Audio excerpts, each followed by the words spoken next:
Nigeria में gas station में धमाके के बाद लगी आग, 5 लोगों की मौत, 8 लोग बुरी तरह से झुलसे।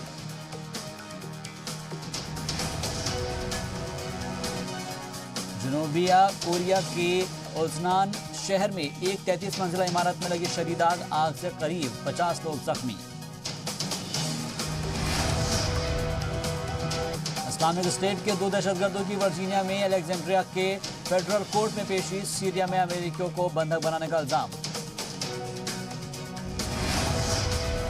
मिनीपोलिस के साबिक पुलिस अफसर डेरेक चौविन को $1 मिलियन के मुचलके पर जमानत। 25 मई को मिनीसोटा में जॉर्ज फ्लॉयड को 3rd डिग्री का दिया था टॉर्चर।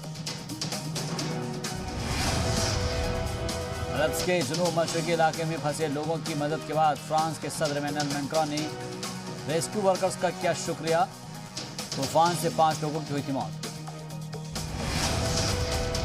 वर्चुअल प्रेसिडेंशियल डिबेट में हिस्सा लेने से ट्रंप का इनकार, बताया वक्त की बर्बादी। 15 अक्टूबर को होनी थी डिबेट।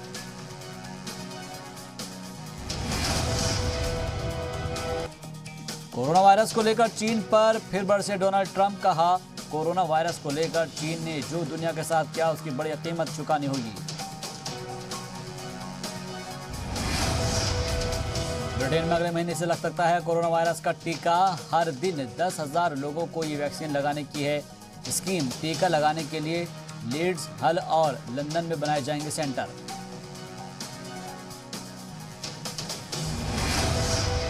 पाकिस्तान के कब्जे वाले गिलगित बाल्टिस्तान में बड़ा मुजाहरा, लीडरान की रिहाई के लिए पाकिस्तान सरकार के खिलाफ आवाज बुलंद।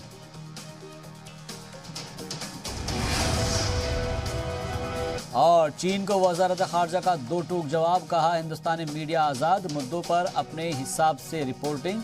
चीन ने हिंदुस्तानी मीडिया को रिपोर्टिंग को लेकर दी थी सलाह।